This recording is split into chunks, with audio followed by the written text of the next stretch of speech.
Have you ever really stopped to wonder what happens to a soul when it just becomes utterly, completely lost?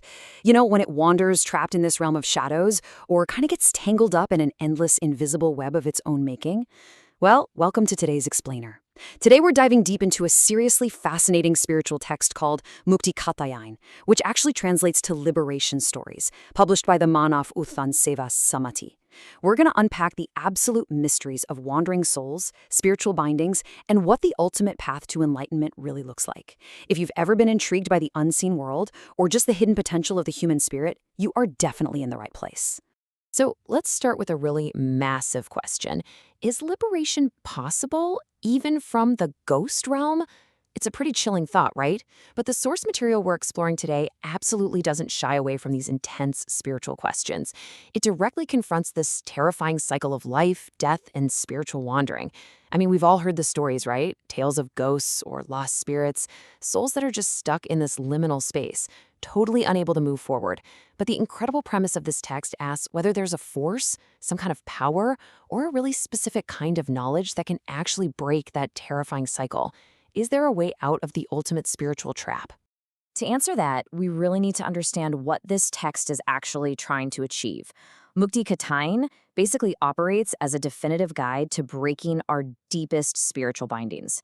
Now, you might be thinking, okay, is this just a bunch of spooky folklore or campfire stories? Actually, scratch that. It is a profound, meticulously curated compilation of spiritual insights and allegories.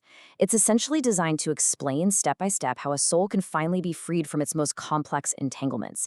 It's literally a roadmap out of the spiritual wilderness, using these really deep mythological stories to reveal incredibly practical truths. Now, the visual metaphor the text uses, which is actually depicted right on its cover art, serves as a masterclass for the whole book. Picture this really eerie, highly symbolic scene. There is a terrifying, shadowing entity, like a literal ghost, actively creeping up on a human being. In any normal context, this is pure horror movie territory, right? But the person in this scenario, the seeker, is just sitting there calmly. They are completely unfazed, perfectly still, and just radiating this quiet power.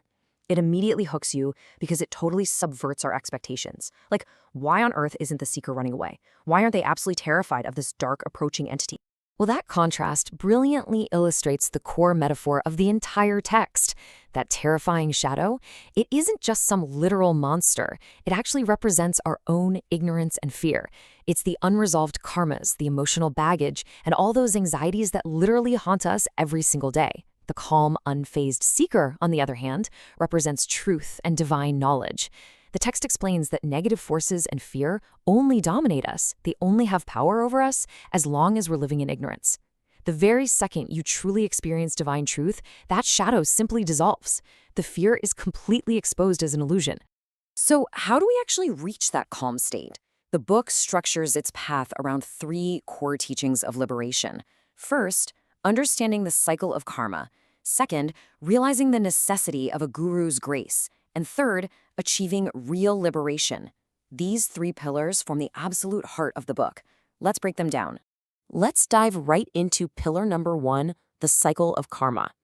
The source text makes a super fascinating and honestly kind of sobering point here. Human beings don't just get trapped in these complex spiritual cycles by random chance. We aren't just the unlucky victims of some chaotic universe. Instead, this spiritual bondage is created entirely by our own thoughts and our own actions. We literally spin our own webs. Every negative thought we harbor or harmful deed we commit acts like a thread. And over time, those threads harden into the daily anxieties, the mental chains, and the burnout that leave us feeling entirely stuck. Recognizing that we created the bindings, that is absolutely crucial. It's the first step to untying them. But here's the catch. Just recognizing you're trapped in a web of your own making isn't quite enough to get you out of it. As the text powerfully states, when the true guru arrives, the darkness of ignorance begins to lift from the soul. Escaping the cycle requires a major external catalyst. Think about it. If you're sitting in a pitch-black room of ignorance, you can't just wish the darkness away, right? You need someone to actually bring in a light. And that light is the spiritual master, the true guru, who possesses the capability to cure our spiritual blindness. That catalyst is exactly what the text calls the guru's grace and knowledge. The wisdom imparted by a true spiritual master acts as an overwhelming light that just shatters the darkness. Remember that shadowy, terrifying ghost we talked about earlier? That shadow is dissolved by this exact light. The guru provides the divine knowledge, the ultimate truth that allows a seeker to just sit calmly while facing their worst fears. This grace is literally the intervention that empowers an individual to finally break those hardened chains of karma and anxiety. Now, this is where we have to completely shift our perspective on what liberation actually means. Culturally, we have this deeply ingrained idea that liberation, or mukti, is strictly a post-mortem event, right? We tend to think it's just something that happens after we die, like a VIP reward waiting for us in the afterlife once the physical body is gone. But Mukti Kathayein drops a massive plot twist on us. Waiting for death to be free is missing the entire point of spiritual practice. And that brings us to the final and most empowering pillar, living liberation. The ultimate goal, according to the insights in this book, has absolutely nothing to do with waiting for your physical demise to escape some ghost realm. It is about achieving true, profound freedom from your mental afflictions, your anxieties, and your internal distortions while you are still alive, breathing, and walking this earth. It's about experiencing that spiritual calm in your daily life, right now. It means walking through the chaos of the modern world, facing the shadows head-on, but remaining completely untouched and unbounded by them. So, why does all of this matter?